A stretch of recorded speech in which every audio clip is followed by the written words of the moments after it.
Y ahora estamos acompañados de Cristian Rosas. Él es politólogo internacionalista para conversar acerca de un tema que también es de suma importancia, que es la escalada bélica que ha ocurrido en el Medio Oriente entre Israel y ahora Irán. Irán es un actor que no ha estado alejado del conflicto, tal vez no de manera directa, pero sí, por supuesto, de manera indirecta. Y vamos a conocer qué significa la participación de Irán y qué puede ocurrir en los próximos días, o tal vez horas, porque recordemos que las guerras el día de hoy ya no duran 10 años, sino que pueden durar 10 minutos, debido justamente a la tecnología. Cristian, ¿cómo estás? Buenos días. Muy buenos días, Pancho. Siempre es un gusto, un honor estar acá en tu programa. Muchas gracias. Feliz Día del Padre Mu- atrasado nuevamente, espero que Muchas le haya pasado gracias, muy muchas bien. gracias. Sí, la verdad que sí, con los 4 hermosos hijos que Dios me dio. Qué bien, qué gusto. Espero que el temblor no haya afectado las celebraciones del Día del Padre. No, justo estábamos en la iglesia. Pero bueno, has tocado un tema de vital importancia, Sí. ¿no? Que es la situación de la guerra entre Israel e Irán. ¿Qué te parece antes de escuchar tus declaraciones? Dale. Tenemos los comentarios de Billy Paredes, quien se encuentra justamente en el Medio Oriente y ha tenido unos comentarios que queremos compartir con los oyentes y luego los escuchamos y los mencionamos. Hola, ¿qué tal? Me llamo Billy Paredes, tengo 9 años en el país con mi familia y bueno, como sabrán, estamos pasando momentos muy delicados aquí con una guerra entre Israel e Irán. Esto tenía que pasar, esto tenía que suceder tarde o temprano, pero entiendo que para que se dé este momento, el Estado de Israel tenía que diezmar a los proxies de Irán. Eso ha venido pasando desde el 7 de octubre, después de estos acontecimientos muy difíciles que hemos pasado, esta masacre que ha sido terrible. Pues ir diezmando a los proxies ha sido también una etapa muy difícil. No ha sido fácil para llegar a este momento en la cual el Estado de Israel puede enfrentar directamente a la cabeza del pulpo que es Irán. Tiene un alto precio y entiendo de que el ejército de Israel, para que pueda obtener victorias, tiene que tomar acciones de precisión. Es el único camino que siempre ha tenido, tomar acciones de precisión. Es lo mismo que ha hecho para diezmar a Hezbollah y a los hutíes y a Hamas. Aunque todavía hay secuestrados, es muy difícil rescatarlos porque en el primer intento fueron eliminados cuando el IDF se les acercaba. Es muy difícil, realmente. Son momentos muy difíciles, como país, como sociedad, pero también sentimos que hay algo muy especial, ¿no? Algo milagroso, una fuerza en la cual sostiene este país. No sé, es algo que no se puede explicar, pero que hay que experimentarlo, ¿no? Nosotros como ciudadanos aquí en el Estado de Israel y como judíos podemos entender que la mano de Dios se mueve de una manera milagrosa y creemos que la victoria será para el pueblo hebreo, para el pueblo de Israel.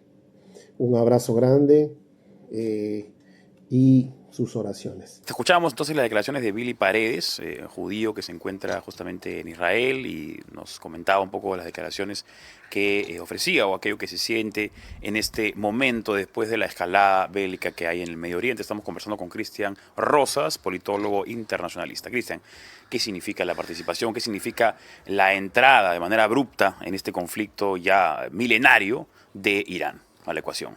Bueno, la verdad que ese es un tema, como bien lo has mencionado, milenario. Ujú. Tiene no siglos, sino miles de años. Sí. Es más, las historias bíblicas que nosotros leemos, por ejemplo, cuando Nabucodonosor, que era rey de Babilonia, lo que hoy es Irak, Ujú. después suplantado por el rey Darío de Persia, que hoy Ujú. es Irán, ¿no? Nos demuestra que estas batallas entre Israel, Irak, Irán vienen desde épocas bíblicas, Claro, ¿no? Y también las profecías, etcétera.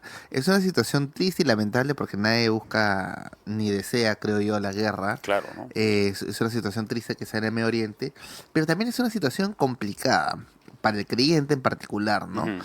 Primero, porque el que cree en la palabra de Dios, que es el cristiano, digamos, evangélico, protestante, clásico, coloca la autoridad de la palabra de Dios, la sola escritura, como la máxima autoridad que existe en la iglesia del espíritu, de un Ujú. ánimo, cuya cabeza es Cristo, ¿no?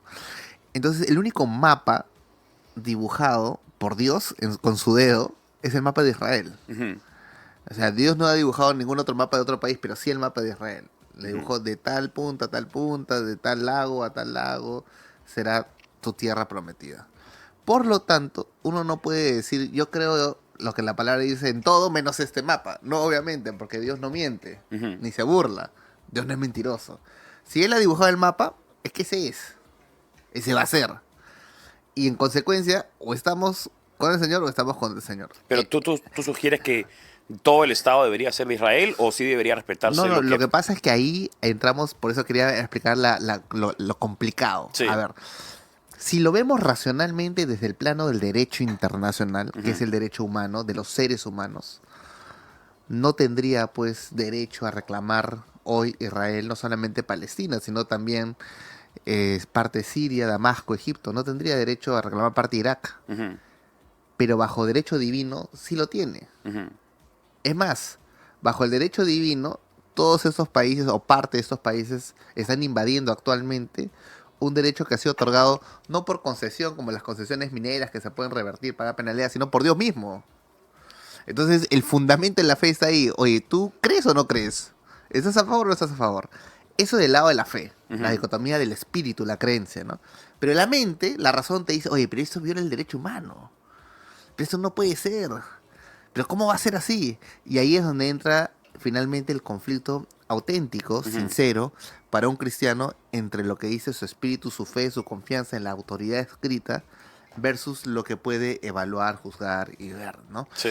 Yo, por ejemplo, siempre he mencionado esto a los amigos en confianza, les he dicho, mira, racionalmente me es muy difícil defender las acciones de Israel, porque no Ujú. se justifican, porque viola las resoluciones de la ONU, no respeta, inicia guerras. Desde el lado humano, ilegal y etcétera, es difícil defender la posición de Israel. Sin embargo, desde el lado cristiano, desde la creencia, desde la fe, Ujú. por supuesto. Entonces, esa dicotomía, Ujú. yo creo que el cristiano al final tiene que elegir. Sí. O confía en su razón o confía en lo que escrito está. Pero ¿no ves ahí un problema o un nuevo conflicto? Porque eh, lo que tú mencionas, que es digamos, el Ujú. derecho divino de Dios de haber delimitado cuál es Israel, los países como Egipto, Jordania, otros que pueden estar usurpando actualmente este mapa que tú mencionas, ellos no comparten No la comparto. fe. Entonces ellos tienen su propia Claro. ley, un Por eso, país teocrático que claro, comparte otra ley, ¿no? por eso desde antes era mi Dios contra tu Dios, pues. Claro. Porque Estamos ante eso mi ahorita. Dios dice esto y tu Dios dice el otro. Y entonces el Dios de Israel se manifestará. Ese es bíblico, desde la Biblia. Sí. Por ejemplo, la primera misión que Dios le da al rey Saúl era exterminar todo ser vivo que respire de los amalequitas. Wow. Sean hombre, mujer, niño, bebé de teta, Ujú. ganado, Todo. oveja, todo lo que respire tenía que ser exterminado. Ujú. Eso es ni siquiera genocidio, porque incluye animales, es más allá que el genocidio, Claro. es absoluto. Pero la premisa es que Dios no mata, pues, porque Dios da y quita vida. Ujú.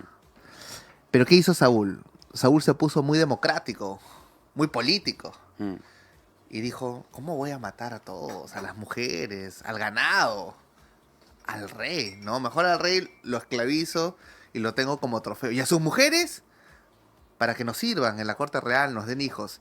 Y el ganado, para hacer sacrificios a Dios y para comerlo, pues. Ujú. Y solo por esa desobediencia es que Samuel, el profeta, llega después de unos días tarde y le dice al rey Saúl, ¿qué has hecho? Le dice. Y Saúl le dice, he cumplido la voluntad de Dios, le dice. Y el profeta Samuel dice, ¿pero cómo que has cumplido? Le dice, ¿qué es ese balir de las ovejas? Todos deberían estar exterminados. Claro. Y Saúl se pone a pensar, no entiendo. Y es que cuando Dios da un mandato no requiere la interpretación humana. Saúl, su pecado, ¿cuál fue? Interpretar lo que decía Dios. Si Dios dice extermina todo ser vivo que respira, Ujú. más fácil si hubiera habido en esa época 3 bombas nucleares, hubiera sido más fácil ejecutarlo, ¿no? O Ujú. 4 bombas nucleares quizás. Sí. Pero él dudó. Y como dudó, el profeta Samuel le dijo, el día de hoy Dios te ha quitado el reino. Ujú. Ahora, hablando sobre... Lo cual es difícil de comprender para una persona no creyente. Dice, Sí. oye, pero no entiendo. O sea, tú estás a favor que se maten a mujeres, hombres, padres, abuelos, hijitos, bebés, vacas, ovejas, todo ser vivo. Ujú. Todo ser vivo, pues. Y ¿qué pasó con el rey Saúl? La última batalla, cuando muere, busca un soldado y le dice, tú, le dice, de su ejército, porque ya lo habían acorralado. ¿De dónde eres? Le dice. Y el soldado lo mira a Saúl y le dice, soy Amalequita, un sobreviviente. Mm. Y dice, traspádame con tu espada. Y entonces Saúl murió asesinado por una Amalequita. Mm. Cosa que no hubiera sucedido si lo hubiera terminado todo el conjunto, ¿no? Ujú. Estas cosas son importantes conocerlas para entender la cosmovisión política y bélica del pueblo de Israel. Sí. Es más, nosotros en los cristianos hablamos de la caída del rey Saúl, pero no hablamos por qué. Y él dice, tuve miedo al pueblo. Yo tuve miedo al pueblo, o sea, la presión popular, la encuesta, la televisión, los medios, las redes. Tuve miedo al pueblo, dice, y por eso, por tener miedo, no se puede tener miedo al hombre y a Dios, tienes que elegir. Por eso que la cosmovisión cristiana auténtica o la cosmovisión del creyente le es indistinto la posición del sistema, la encuesta, le es completamente irrelevante, casi insignificante y relativo, Ujú. porque está anclado en su temor a Dios y la función de su deber Sí. contra todo mundo, como Atanasio contra Mundum, el Ujú. padre de la fe, ¿no? El padre de la iglesia que luchó para que se mantuviera el credo Sí. de Nicea. Ahora Irán, vayamos ahora, Sí, ahorita. justamente mencionabas las bombas nucleares, ¿no? Un poco Sí. lo que ha sostenido Israel o la narrativa que ha querido construir Israel y Estados Unidos es que Israel está defendiendo al mundo de el potencial terrorista de Irán. Yo creo que eso ya es un discurso humano, ¿no? O sea, un discurso, mira, si yo fuera judío, ni siquiera apelaría a eso, diría, ese es el mapa que Dios dibujó. Y le damos notificación de un mes para que se retiren los que ahorita hoy ocupan parte de Siria, Egipto, Ujú. Jordania, Líbano, Pero Irak. ¿eso es lo que quiere Israel? ¿Recuperar ese Lo territorio? que pasa es que yo creo que la fe de los israelitas, del Estado de Israel, es tímida. Ujú. O sea, ellos no anclan su legitimidad en una promesa territorial que Dios no solamente les dio, sino que lo dibujó. Porque quizás le da palta que los llamen religiosos, teocráticos, que le digan igual que los musulmanes. Ujú. No lo sé. Pero yo creo que ese es el argumento más sólido que existe. Y claro, el mundo entero diría, no. Entonces, los derechos humanos no podrían... entonces está el derecho del Dios de Israel contra los derechos de la humanidad. Ujú. Pero ellos no quieren crispar y no utilizan o emplean esa retórica. Sí se emplean en las iglesias. Por ejemplo, en Estados Unidos las iglesias que apoyan a Israel Ujú. es un apoyo prácticamente acrítico y omnímodo. Y absoluto y total.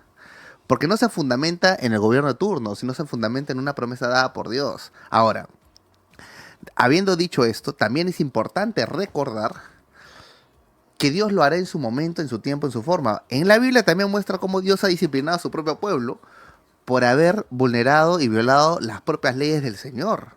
Por ejemplo, en su momento los israelitas hicieron un pacto, alianza militar con Egipto, que antes los habían sometido, ¿no? Porque ya se creían iguales, ¿no? Poderosos. Y Jeremías, el profeta, le dice, no hagan alianza. Entonces ellos no hicieron caso. Vino Nabucodonosor de Babilonia, que es Irak, sitió a Israel por 365 días, los llevó a la hambruna, al canibalismo. Jeremías, el profeta, huyó, se quedaron sin cabeza clerical.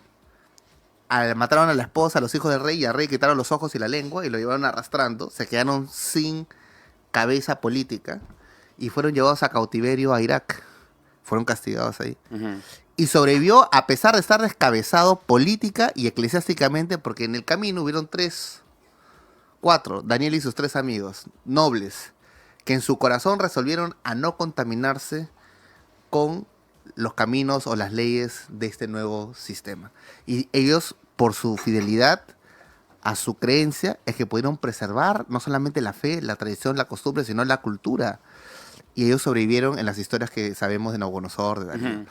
Entonces, hoy Irán, claro, que es el reino persa, Sí. que hablan farsi, que no Ujú. son lo mismos que los árabes, Sí, ojo, la gente confunde. todo ahí, muchas ¿no? veces se confunde, pero son 2 gentilicios separados, Sí. ¿no? Hasta físicamente son Físicamente distintos, también ¿no? son distintos, ¿no? Incluso yo recuerdo haber conocido gente que venía de Irán, eh, y no se autopercibían como iraníes, sino como persas. Ah, claro. Porque me decían, estamos orgullosos de nuestro pasado, pero no de nuestro presente. Exacto. ¿No? Y No, vemos cómo esta revolución islámica del 78 cambió drásticamente la cultura en Irán, donde antes las mujeres tenían los mismos derechos que los hombres, o por podían supuesto. estar vestidas como quisieran. El día de hoy están oprimidas. Exacto, es y, cierto. y la contradicción es que son países autocráticos donde se oprime a la mujer de una manera escalofriante, pero reciben el apoyo de colectivos progresistas que Sí, presuntamente sí. buscan la igualdad de derechos. Sí, lo que pasa es que muchos de los progresistas dicen, dime qué es para oponerme, ¿no? No les importa Sí. qué es ni nada, ¿no? Pero volviendo al tema de Irán, como hablamos de las cosmovisiones teológicas de los sectores religiosos como el judaísmo, también debemos entender las cosmovisiones de los islámicos. Por ejemplo, cuando se quiso derrocar a Bashar al-Assad, que finalmente se logró en Siria, el principal grupo, ¿cuál fue? El grupo ISIS, que es el Estado Islámico. ¿Y por qué se congregó bajo el lema Estado Islámico? Por una razón. Porque en el Corán se dice que cuando Damasco, que es la capital de Siria, quede absolutamente desolada, es decir, esté en ruinas, vendrá el retorno de Jesucristo por segunda vez. Y eso dará apertura a la venida y el retorno del Mesías. Entonces, para ellos es escatológico la toma de Siria. Es más, es una santa guerra, es una guerra que es esencial para ellos, por eso era Estado Islámico. Lo mismo que pasó con Benito Mussolini. O sea, Benito Mussolini, cuando se da cuenta que los socialistas no podían agrupar en Italia bajo la bandera del trabajador, pero sí bajo la bandera italiana, crea el nacionalsocialismo, porque entendía que era más fácil agrupar las voluntades de lucha por medio de la bandera nacional que por medio del concepto del trabajo. Cosa que era distinto en otras partes de Europa. En el caso de Siria, por ejemplo, no se apeló a la bandera nacional, ni se apeló al socialismo, sino que se apeló al Estado Islámico. Y de alguna forma los sionistas, yo he discutido esos temas a veces con algunos israelíes, amigos míos judíos, yo les he dicho que para mí ellos son demasiados conservadores, demasiados tímidos en su posición. Es más, hasta el propio Herzl, Theodor Herzl, el fundador del sionismo, para mi gusto, ¿no? Es un poco... Disimula. Disimula. Tiene convicciones claras, pero disimula. Cuando debería ser frontal y claro. O sea, la posición es, nosotros somos judíos porque tenemos una promesa. Eso es todo lo que define el judío. Nosotros se nos entregó una promesa, que es la promesa de una tierra prometida. Por esta razón salió Abraham, de Ur de los Caldeos. Se nos prometió una tierra, y esa tierra quien lo promete es Dios mismo. Y es más, no solamente nos prometió, sino que nos dibujó el mapa. Punto de discusión. Ya suma si quieres las constituciones de los países, la ONU, todo, ya suma todo eso y no importa nada. Eso es lo que Dios nos ha dicho y es nuestro derecho y lo reclamamos nosotros contra el mundo. Y se acabó. Pero creo yo que por tratar de dar una explicación racional, humana, a veces trastarían, pues. Sí. O sea, ahí es donde uno se tiene que franquear y tiene que ser sincero. Por ejemplo, el cristianismo estaba bajo una amenaza existencial con la ideología de género. Nosotros no teníamos la opción de batallar. Era nuestra obligación moral hacerlo. Sigue siendo, ¿no? Y sigue siendo, porque si se hubiera aprobado la ideología de género y existiría los delitos de discriminación por identidad de género, entonces el cristiano ya nunca más hubiera podido predicar contra la homosexualidad. Entonces, esa parte de la Biblia hubiera quedado censurada, pues rompíamos la página y no hubiéramos compartido el completo consejo del Señor. Sí. Y eso era cobardía. Entonces nosotros existencialmente teníamos que batallar y felizmente se han derogado las leyes, por eso han llegado los congresistas. De la misma manera, existencialmente, Israel está apelando a esa... Ahora, existen interpretaciones teológicas que dicen que no, que eso ya no es, que ahora la nueva Israel... Y claro, yo entiendo que espiritualmente, como también está escrito en la Biblia, nuestro Señor Jesucristo ha muerto, ha sido sacrificado, ha pagado por nuestros pecados para salvar al mundo entero. Pero eso no, pues, elimina las promesas hechas con anterioridad. Porque el Señor no promete para burlarse. El Señor no es como el ser humano que te dice, ya, te voy a dar la concesión minera. Y después, cuando llega el momento, no te aprueba el reinfo y te deja en la ilegalidad. Y se ríe. No, el Señor no es burlón. El Señor si te dice que esa es tu tierra, lo va a cumplir. Él habla con la verdad. Y ahí está la cuestión de fe. Como yo digo, al final cada persona va a tener que preguntarse, oye, ¿yo de qué lado estoy? Sí, pues. Y yo creo que no deberíamos de pensar del lado de Israel o del lado de Irán. Es el bien y el mal. Ni tampoco. Yo creo que es o le creo a Dios o no le creo a Dios. Es muy básico. Si Dios ha dicho que esa es su tierra y ese son su mapa, o estoy con Dios o estoy contra Dios. Así es. Ahora, por más irracional que parezca, ¿no? Pero es así, es una cuestión muy básica, Sí. pero muy polémica y muy controversial. Definitivamente. Cristian Rosas, politólogo internacionalista, estuvo con nosotros. Cristian, siempre un placer conversar contigo. Nos veremos Igualmente. seguramente en otra oportunidad porque el tema Israel, Palestina, ahora también Irán, seguramente dará mucho que comentar. Eso fue todo por hoy. Que tengan unos buenos días y ya viene Fabricio Cajadillo con su programa Hora Punta. Chao, hasta mañana. Gracias.